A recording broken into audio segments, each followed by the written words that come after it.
Christian parenting. Hey guys, before we start today's show, I'm excited to tell you about an opportunity you have right now to help Pardon the Mess keep going strong and encouraging parents in their parenting journey. As you know, Pardon the Mess is part of the Christian Parenting Podcast Network, which is reaching over 500,000 moms and dads with trusted biblical guidance every month. Besides producing shows like Pardon the Mess, Christian Parenting also develops books, workbooks, prayer journals, all kinds of practical tools to help parents become the perfectly imperfect parents God created us to be. So if you would please join us and help us continue our ministry by texting CP Give to 474747 to make a donation. Again, that's CP Give to 474747.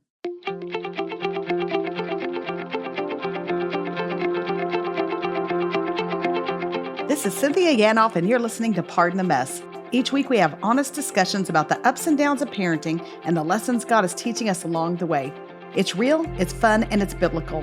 Life is messy. Don't walk the parenting road alone.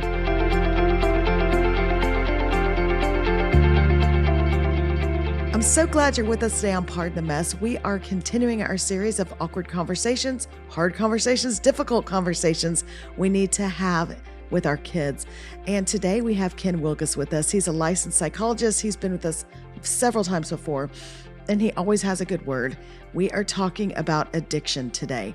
And that may not be applicable to what's going on in your parenting journey. I hope it's not, but it's something we can't afford to not address. And so we are going to talk about alcohol, drugs, pornography, video games, all the different places where we think about addiction in the lives of our kids, questions we can ask, conversations to have early on in their lives, and how to deal with it, how to identify it as they are getting older. So I'm thrilled to have Ken Wilgus with us today.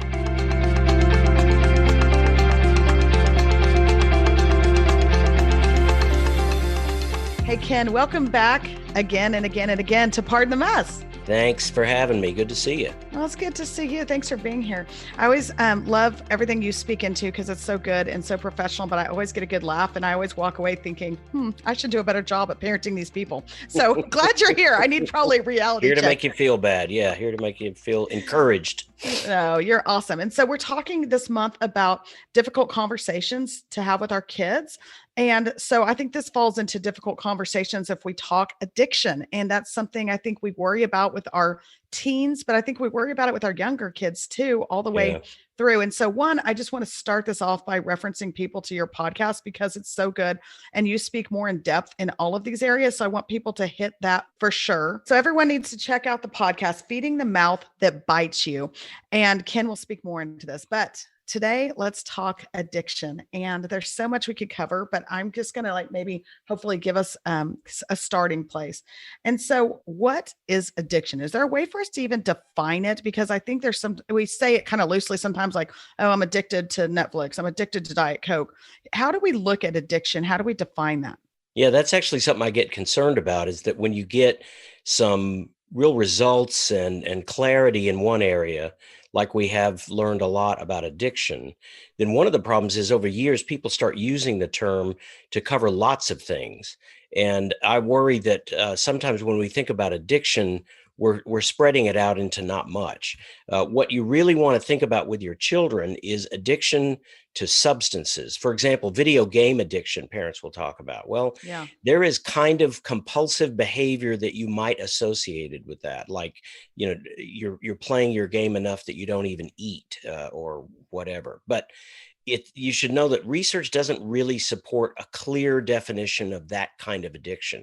What is addiction is things that are intoxicants, alcohol, marijuana, any of the other drugs that you can become intoxicated by. There's a real pattern there that really is the thing to be careful about, because that can become not only destructive during adolescence, but even throughout the rest of your life. So when we talk about addiction, you're talking about a continued use of a substance that is pleasurable at the time, but is increasingly destructive, and you cannot stop using it over a long period of time, despite serious attempts to try. Okay.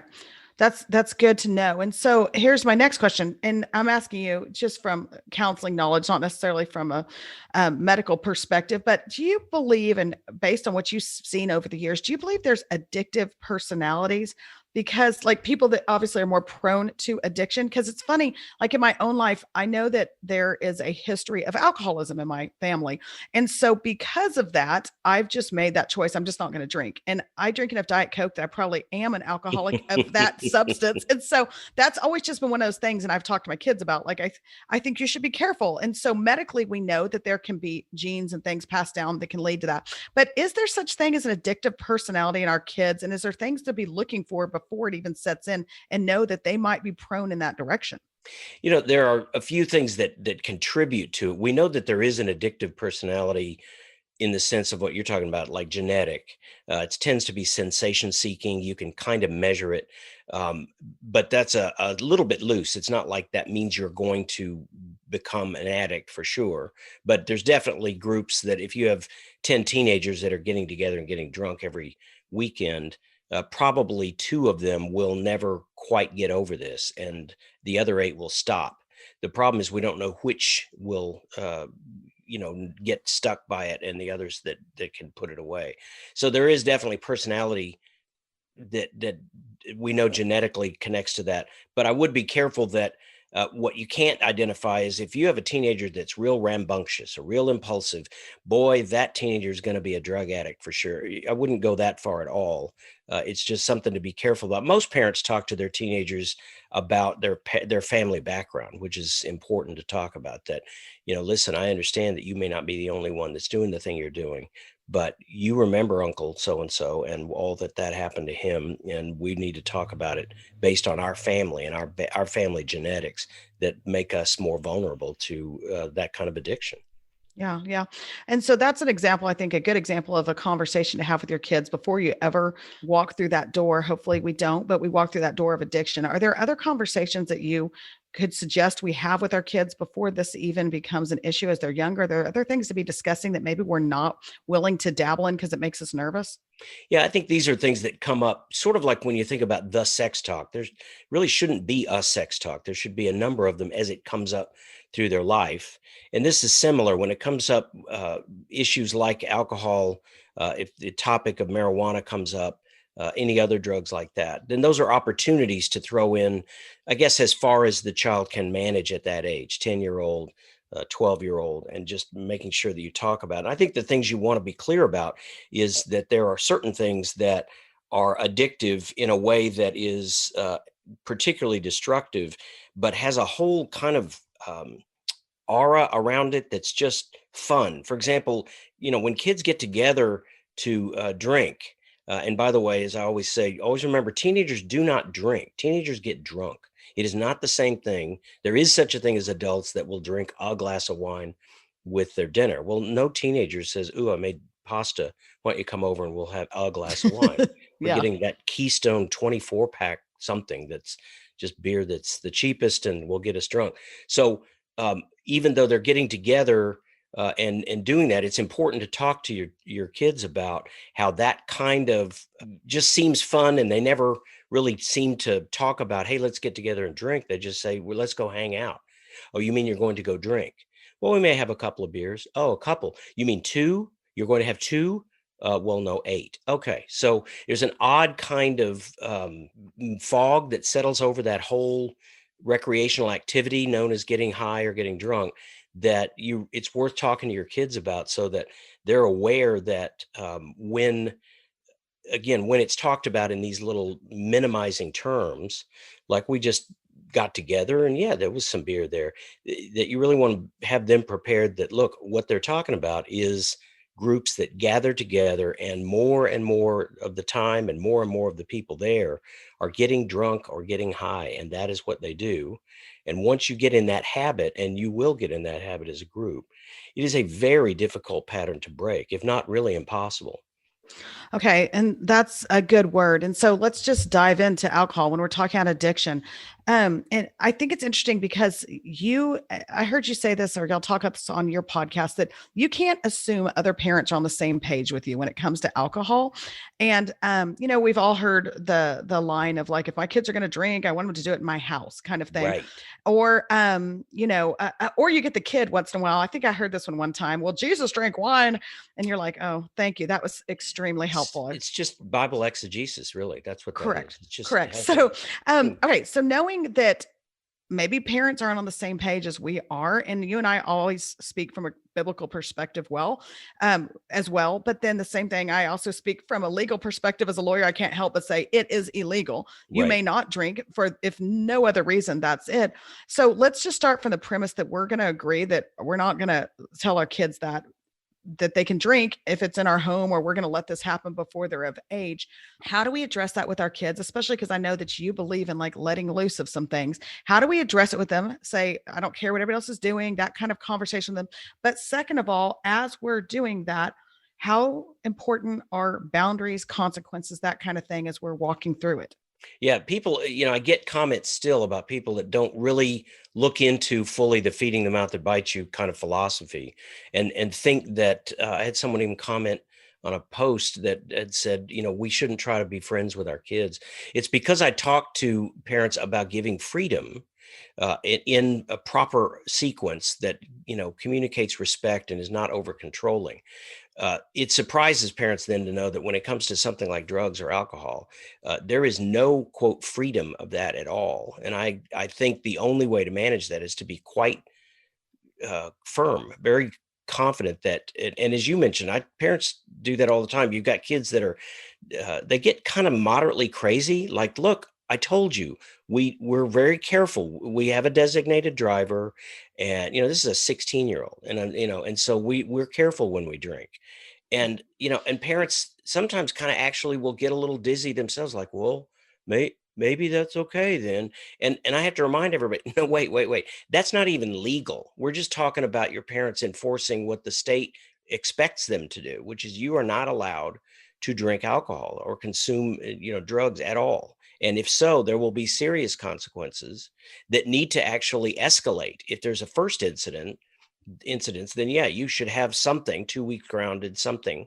But then it's really important you let them know that if this continues, if we have a second or a third, you're going to be sitting in front of a drug counselor, hopefully trying to figure out why you can't stop doing this. We are not kidding around. And the other reason for being real clear about that is because you have to, if your kids are getting involved in any group that is doing some intoxication recreation activity, you have to push back against this kind of tide of just stupidity. But you have to ask yourself, what do kids talk about when they're drunk or high? Well, one of the things they talk about is how the laws are changing and it's becoming now legal, and just dumb stuff that they will actually in with a straight face argue that there's nothing wrong with this and this is not dangerous. And you have to really be clear about what your line is, because you'll be hearing stuff from an otherwise pretty intelligent kid very often that is ridiculous. Like, Yeah. well, okay, but what about prom? What do you mean, what about prom? Well, you can't go to prom without drinking. Yeah, you can. People do that. So, you really have to kind of get your own head together. The line between drinking and getting drunk. Parents, with your little kid that will sometimes get nervous that, I saw you drinking wine. And you're like, yeah, I do drink wine, or I do drink. I never get drunk. That is drinking alcohol is not a sin. Getting drunk is always a sin. I remember one of my kids was in college and didn't know that. Like, wait, what? And Yeah. that's the getting intoxicated is the line. Yeah. So I think it's important that we talk really clearly, because you're talking into a fog. It is illegal. Nowhere on the planet are they discussing underage marijuana use under 21. Drinking is not legal for teenagers, and drinking, adults having a drink is not the same thing as having 3 or 4. Being intoxicated is the problem. So you have to be really clear about what your lines are and why, because like I say, depending upon your kid, you'll hear with a straight face the most confused, ridiculous arguments that you've got to be clear in your own mind and be prepared to be pretty firm about it. Yeah, yeah. I heard you say that your job as a parent is not to be a policeman. You're the judge. What does that look like? What does that Well, mean? that's particularly important with alcohol, because so many parents will say, I can't make them not drink. So, and then they make these compromises, like, so, I let them drink at my house. Well, as I always say, that makes your house the first stop on a pub crawl for the night, because teenagers don't, Yeah. that idea of what does beer taste like? And I don't want them to I want that to be clear. Yeah, my parents did that when I was 8, I think. Like, we found a beer when we were fishing in Colorado, and there was a beer cooling in the river, and I brought it to my dad. I'm like, oh, look, I found. So after my little sister went to bed, they opened it and let my brother, who was 10, and I think I was 8, taste it. And we were, ooh, it wasn't good. And that's good for little children. But a 17-year-old, we want to make sure he knows what it tastes like. That's ridiculous. That's not what you're dealing with.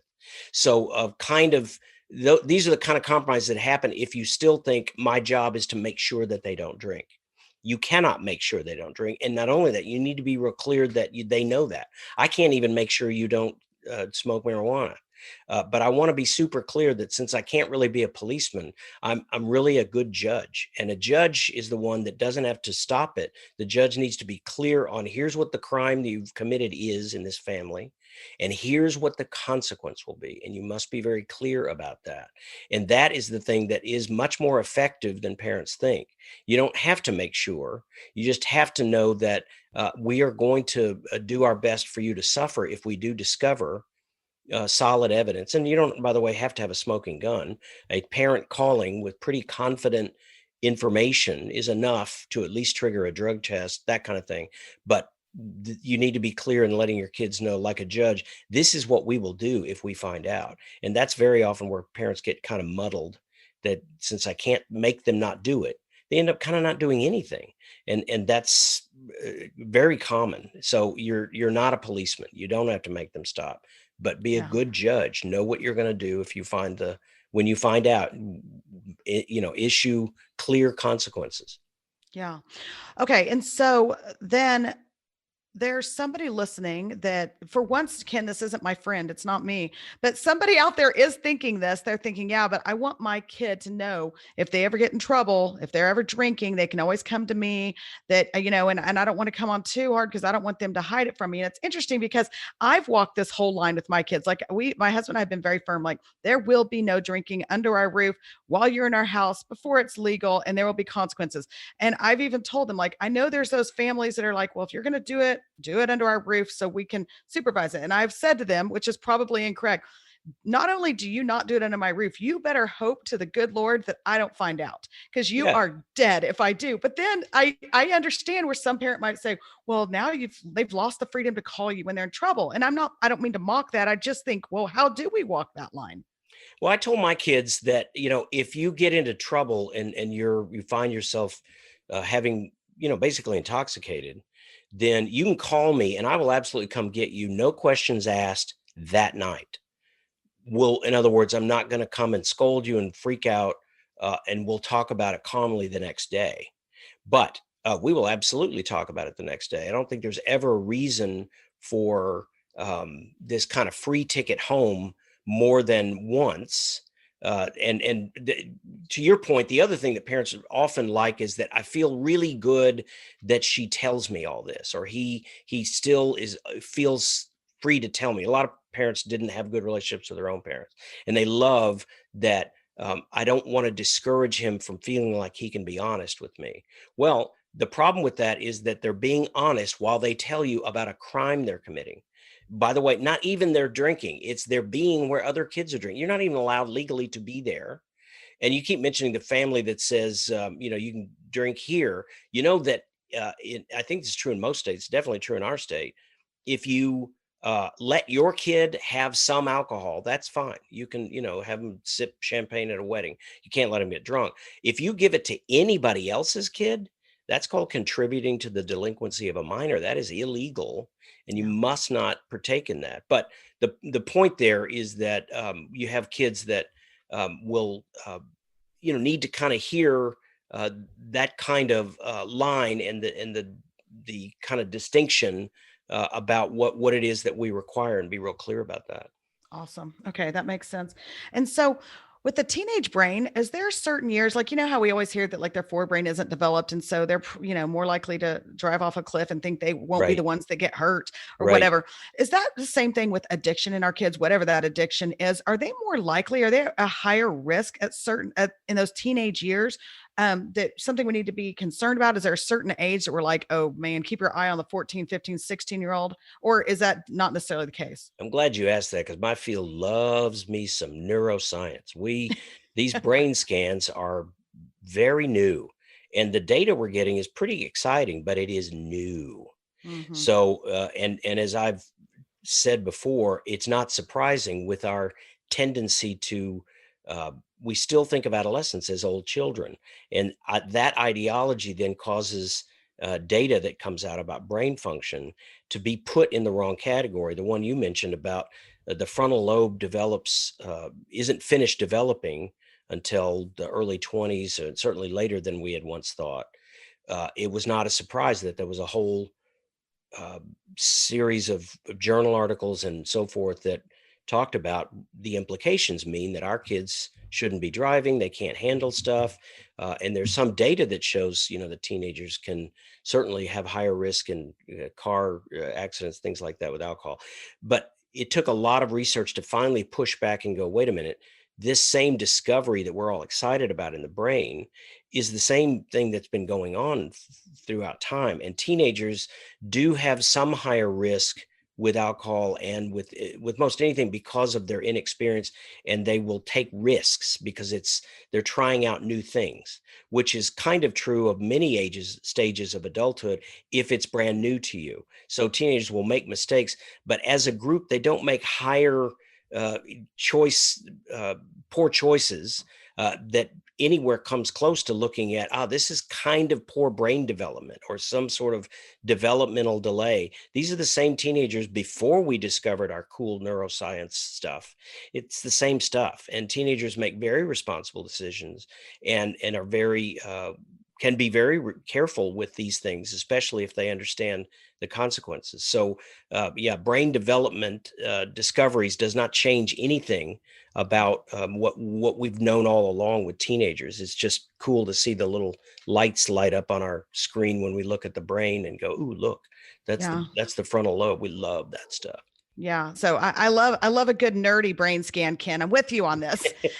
Okay. And so as a parent, I need you to like talk honestly with us. And like I would tend to think a lot of us are like, well, I'd rather them get mixed up in alcohol than I would heroin or cocaine or marijuana. It is legal in some states. So I guess if they're going to have to, get into something, can you speak into that a little bit in terms of parenting and perspective? If my kid's into something, can I assume he or she is more likely to get into something else? Is there a reason that there's flawed thinking in that? Yeah, Whatever. it's absolutely flawed. I mean, it is, as I'll remind you, as I have to tell teenagers, the marijuana, which is decriminalizing, it's not really being legalized. It's not like everyone goes, oh, it's a good thing. It's like, you know, uh, law enforcement, we're just tired of wasting all of our law enforcement on something like, so it's being Yeah. decriminalized, but it's not being considered to be decriminalized for anyone under 21. That's not being considered anywhere around the planet, even in Denmark. It's not legal for under 21. So that kind of thinking about it's kind of being legalized isn't realistic to teenagers. But secondly, the kind of gradient of, well, I'd rather them be drinking than heroin. Number one, your kid is not going to bump into heroin. It can happen, but it is not anywhere as close to bumping into management of alcohol. And number two, like I always say, the thing you have to be aware of is that when you look at adult management of stuff, there is such a thing as a culture of sub-intoxication alcohol use. There is no such thing as sub-intoxication marijuana use. That is what it is. You either get a little bit buzzed or baked, but you don't have one hit of weed with dinner. It's not a thing. It's a matter of managing different levels of intoxication, and therein is the problem. Yeah. To have, if you're really going to not want to get too drunk, then you really need to have no more than two, because after three, you are already beginning to kind of lose track of stuff just a bit. So the whole deal there is with teenagers, it's not legal because management of this kind of level whether it's alcohol or whatever, it's always going to be some kind of intoxication. And there's no question that since they have to go through illegal means to get even alcohol, it does put them much more likely in the presence of other drugs, and like cocaine and so forth. Meth is, at least where I am, is not that big. Heroin is still pretty unusual, but pills like Xanax being overused, those things pretty common. And there's occasionally kids that jump straight from they haven't done anything, and they're straight into kind of little pharmacy of Xanax and so forth, and that's to be very careful with. So there is absolutely a difference in that you can do a little bit of alcohol use throughout your adult life, but for teenagers, it's all in the level of intoxication and illegal. It puts them very quickly into other things that are much even more dangerous, but it's all pretty dangerous for them.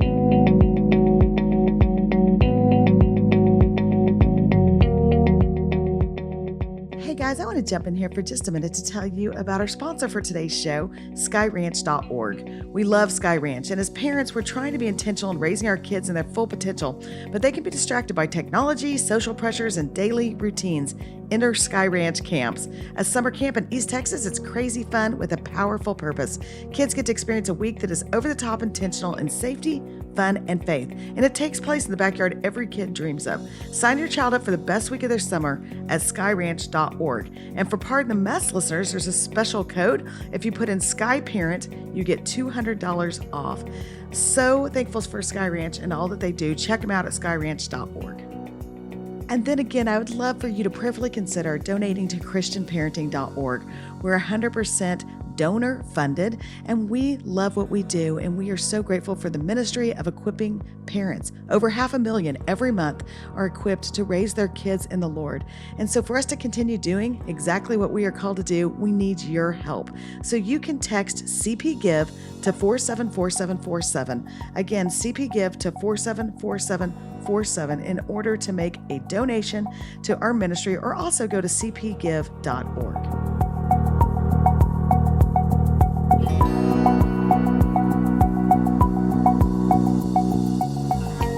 I'm a parent and my kid's struggling with some addiction, and then I am going to decide that that's my fault. I'm going to take the blame for it.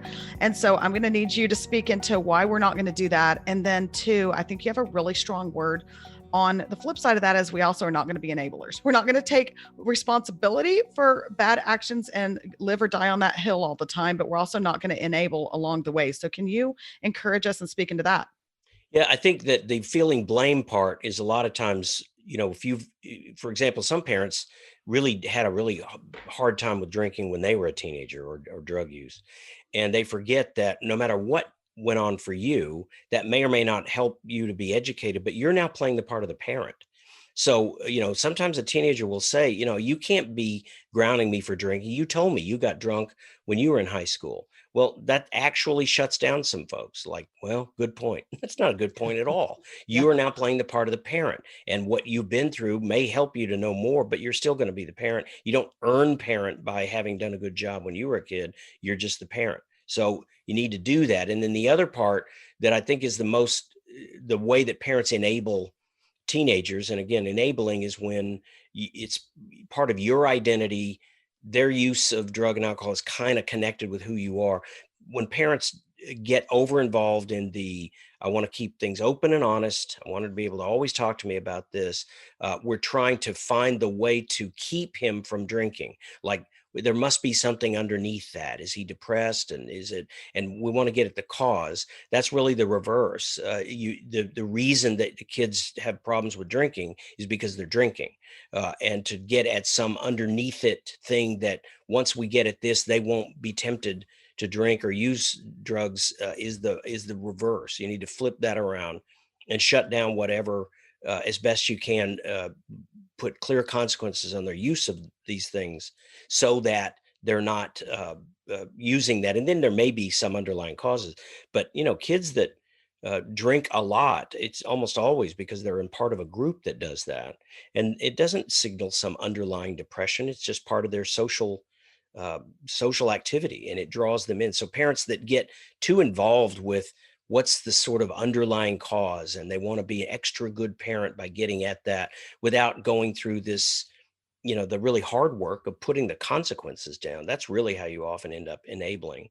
Unless, and I'll throw this in, unless you're a marijuana using or regularly intoxicated parent, and then you're kind of a joke to your teenagers anyway. So if Yeah. you can't get your own stuff together, then trust me, I've talked with many teenagers who, like one kid who got weed for him and his dad, and his dad thought that was kind of a bond they had, but his dad didn't talk to him, didn't hear him when he was outside of the room. And dad had, as you can imagine, there's no respect for a parent that's Yeah. that's using drugs or getting drunk. That's you got to deal with your own stuff first. And so, for all the parents out there that are worried about their child in being in some sort of situation where they've had some drinking or some alcohol or something, as I understand your consequences, one, we're just not going to tolerate it. And so we will lay out the consequences. Let's say that we've laid out that first consequence, like this is not going to happen in our house. And if it does, then, you're grounded for 2 weeks. If we're seeing repeated consequences, you mentioned earlier, in passing something about even like a drug counselor or something like that, give someone a step 2, 3, or 4, like what happens next after the first time they've crossed line once, you've given your consequence, they crossed it again. Where do you go?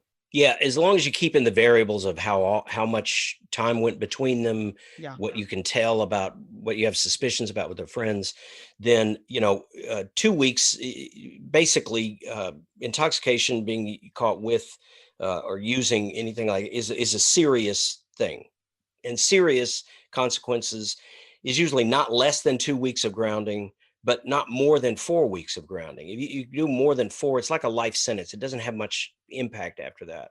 So I would say that, your first step needs to be at least 2 weeks of grounding. And grounding means that you can go to school or your sport and you come back home. You can't do anything else recreational. You can't have friends over, that kind of thing. You can also play with taking the phone away for some of that, but this gets into other stuff. But remember, you have to have ammo for other things to take away in Yeah. case there's other infractions like calling you names and so on. But then that would be a first time, and being real clear, again, re-clarifying that the rule here is that you cannot be involved with this. You can't use or drink, and you cannot be there when they're doing it. That's one that will fade over time. And then I'd say, if it's been 6 weeks or whatever, and there's a second one, then at the very least, that's up to a month. Like, wow, we are real. You want to really be sure that you're real clear with them that we're really stunned that this happened again. And knowing full well that there may have been 2 or 3 other times you didn't even know about, but they Mhm. hit it. Well, that's fine. I'm a judge, not a policeman. Yeah. But this time you're grounded for a month, and you could at that point. But I would definitely say by a third time, I think it's a good idea to go to there's usually a clinic, a drug counselor that will do an assessment, and then that you have to go talk to this person once, and we need an assessment of what your drug use pattern is and what we're dealing with. And just between us, it's not a magic thing. You don't get this blood test that, whoa, I didn't know. It's really more of answering questions about patterns that they may very well be uncooperative, so forth. But to bring a third party in, that now we've asked this expert person about your drug use. These are things that, even if it's not amazingly effective, you might get a result that says, well, we can't really tell. It does look like it's just still at early stage, whatever. I think it's important to open this up, and your teenager to see that we will open this up to other input. This isn't our little secret thing. This is Yeah. definitely not the kind of, again, your teenager, if it's a group, is going to hear over and over again how no big deal this is. What is the big deal? And it can easily feel to them like, my parents are crazy just for keeping the law. So it's helpful. I'd say by the third time, sure. I told my kids that. It's funny, my kids don't remember anything I said, but my son said, he reminded me of something I said. He said, you said that if we get caught once, that you would come get us and you wouldn't make a big deal out of it that night, but we would be grounded. He said, but if there's a second time, he said, and this, it sounds like me, he said, you told us 2 points make a line. And if there's a second event, we'll probably be talking to a drug counselor. Well, to be honest, I didn't remember if I said that, Hmm. but it sounds so much like me because it sounds just like my dad. My dad said stuff like that all the time. Yeah. So, but the funny part was he remembered that Mhm. if this shows any continuing pattern, then dude, this is going to escalate. Our response will escalate. And it's real important that parents communicate that kind of message, that it's not just about a one time. And it's also not about messages that we can make sure you never do that again. I know that you can do this, and I may not even know it. But buddy, if we find out there's a continuing pattern, there's going to be some serious stuff. I don't care what you keep hearing from your friends. It is a big deal. In this house, it will be a huge deal. Yeah. Yeah. That's so good. Okay. A lot of us worry about, I'm switching gears from drugs and alcohol. We worry about our kids being addicted to screens. Shoot, we worry about ourselves being addicted to screens. And so True. you kind of mentioned earlier about video games and, the delineation between physical addiction, maybe chemical addiction, however you Right. want to say that, versus like video games. And I think we think of pornography as well. And I think pornography is a whole nother topic we'll hit in another podcast. But Yeah. if I could just ask you just to speak into that a little bit for parents, are like, I haven't seen that we've gone down this road of alcohol, drugs, all that, but I do think my kid has a video game issue Right. or screens, that kind of things. It seems like a less legit concern taking out pornography. That's very legit, but it seems a little less legit concern in light of all we've been talking about. But is that something we need to be watching for? Yeah, I would absolutely. It's just I just don't think it's helpful to put all that in the term of, well, does he have a video game addiction? Like, Yeah. don't worry about whether it's an addiction. If you do look at the potential insidious consequences over a long period of time of teenagers that, I'm sure video games now are incredible. It's Yeah. like, you can have this screen with these immersive games that kids that are moderately anxious and don't do great socially anyway can just almost step in through that screen and live over there. And Yeah. it is that important to them when you just do reasonable limits, like you can play this game 2 hours on the weekend and 1 hour on a weekday, which is a lot. There are many teenagers that will look at you like almost like the alcohol thing. Are you crazy? I meet my friends in that game. No, you don't. You're on a screen and you hear their voice. That is not meeting with your friends. Yeah. So without getting into whether you call it an addiction or not, because we're still struggling with how to measure that and call it an official addiction. And Mhm. we've gotten there a little bit. I think the ICD-10, which is the medical thing, has just added one. The DSM still doesn't have that as an addiction diagnosis. I wouldn't sweat that. The key Okay. is it interfering with their social life? Is it drawing them away from the things they really need? And that's true. Video games for sure. But screens, I mean, I'll refer to something you and I've talked about before. Everyone should watch The Social Dilemma, but Yes. not just about your kids. If you really are trying to deal with teenagers, then help them to see you dealing with it. We should not be on all this stuff. It is just weird. Go to a coffee shop and watch uh, what people do. We're all in a room and no one is paying attention to each other. So that's a kind of a plague that is affecting everybody. Whether you Yeah. want to call it addiction or not, I don't think is necessarily helpful. I think it's Okay. just important to be real clear about video games, sure, but screens in general are drawing down. It's kind of reducing intimacy in marriage. Mhm. It's drawing us away from just remember being bored. Bored used to be a thing. Everyone just can't tolerate. But I was bored pretty much until, I don't remember, at least until 15. I'm bored all the time. But now we've got to have something feeding me, looking, whatever. So Yeah. I don't think you have to get into whether it's addiction or not. I think it's missing the point. It is definitely something that is compulsively kind of draws us away from real life and should be dealt with. Okay. And like I said, I want to come back and talk pornography in another podcast at some point. But does that get escalated up towards addiction, whether or not it's technically addiction? Is that one of those that like we got to jump on that fast? Is that one that within our teens and our youth that is on the scarier side as well? Yeah, it is. In that pornography, which is, no matter what you hear, there are girls that are involved in it, some, but nothing compared to the percentage of boys. So you need to absolutely expect and prepare for that because pornography use can quickly escalate. Probably most importantly, is pornography use now is really almost becoming the default sex education for a lot of our young men, Mm. and it is always exploitive of women. I really hate the term sex worker. No woman is a has chosen sex work. It is exploitive, and the kind of things that are displayed in pornography becomes, for a lot of our young men, and therefore kind of passive girls, feel like, I guess this is what sex is. And it can be it is some of the most debased kind of action, has no intimacy at all. So yeah, pornography should absolutely be addressed directly before you've had any kind, especially of boys. You don't have to wait until you have evidence of it. I would consider putting a monitoring on all the devices, and be real open about that. Why are you monitoring my stuff? Pornography. That's what. But I don't look at. I know that's good. It's good. But it's this huge thing that I want to do what we can. Again, can't make sure, but do what I can to help you with that. But really, Christian parents need to be really clear. I think we don't do enough of talking about, righteousness, as the Bible has taught us, has a lot of important implications that are pretty much on the ground. Like, again, women should be respected.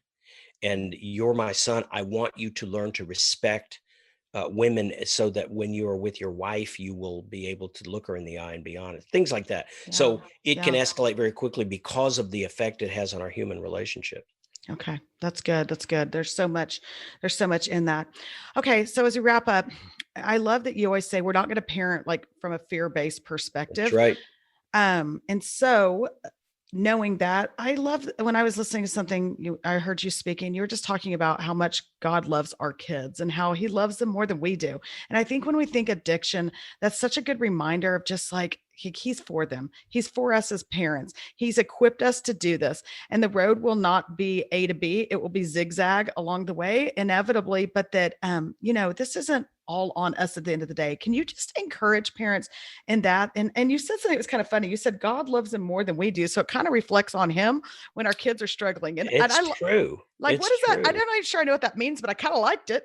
Well, it's funny because there's such a natural way of thinking about yourself as a Christian parent that, if you really think about it, it's pretty heretical, frankly. It's like God has given me this child and is counting as he stepped back, fingers crossed, hoping that I don't screw this up. And that's such a tiny view of God. So when I'm not with my children, he is always. So you loved him so much. Well, why aren't you with them all the time? Well, God is with your child all the time. And all that's going on with them is an important part of their spiritual growth, but it is also an important part of parents' spiritual growth. And I'm not kidding. I get it that parents are afraid. I live and breathe fear, but we don't need to be proud of it. And we certainly should confess it, because our fear really does communicate to ourselves and to everyone else that the Christian faith isn't actually the comfort and peace that we say it is, and it's still up to us to do this work. And that just generates what is almost a natural feeling of we've got to be afraid and feel really just burdened all the time. And I don't think Jesus is pleased with that kind of spirit. He's like, dude, I got this.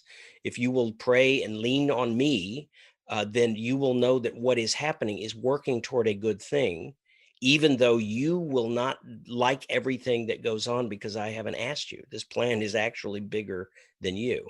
But that's a really hard thing. And I work with a lot of really involved, caring parents.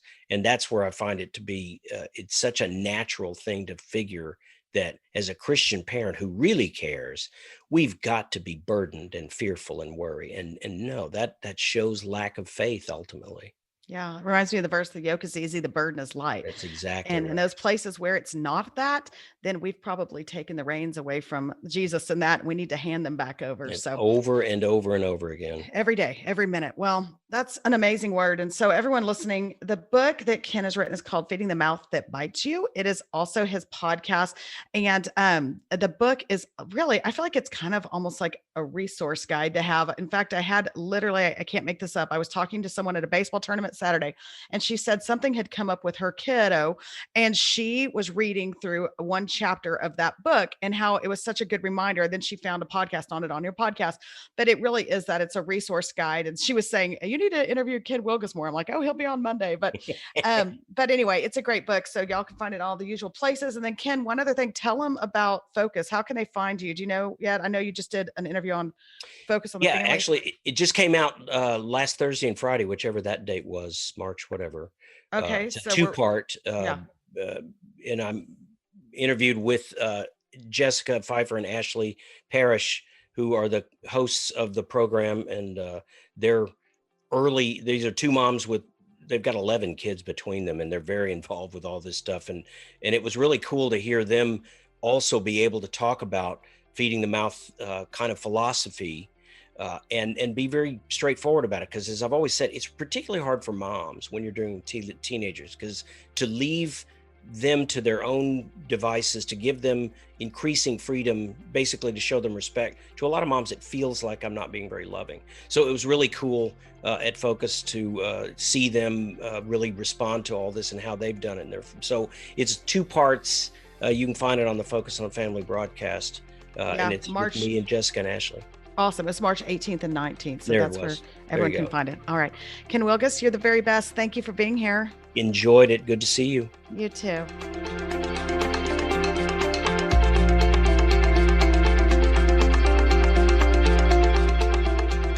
All right. A huge thank you to Ken Wilgus. He is always so generous with his time. He's so thoughtful and helpful, and I'm grateful that he has a good word on addiction.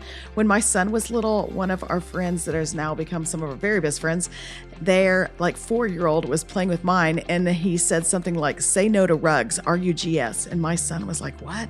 And later I figured out he was saying, say no to drugs. And they had already had that conversation with their very young child about drugs because it had impacted someone they loved and their life. And so it's just part of their narrative in their home. And so it became a part of the narrative in our home after that. But I was really impressed by that intentionality. So just be encouraged. Let's get in front of this and be willing to talk about it. And if we are in a place with our kids where addiction is very real, I hope this helped you and encouraged you to get the help that you need. And then before we wrap up, I'd like to ask you one more time to consider prayerfully giving a contribution to christianparenting.org and helping us with Pardon the Mess continue what we do, and that's equip parents to raise their kids biblically. We're doing it through podcasts like this one, as well as our podcast network and all kinds of resources that we produce. And so if you have been touched by what we're doing here in this ministry, we would be so grateful if you would help us continue this through a generous contribution. You can text CP Give to 474747. Again, that's CP Give to 474747. And when you make a donation, you'll also be entered into a drawing to win the Perfectly Imperfect Parenting Bundle, which will have all kinds of resources like identity cards, prayer journal, and even a $100 Amazon gift card. We know your days are busy, so as always, thank you for joining us as we pardon the mess.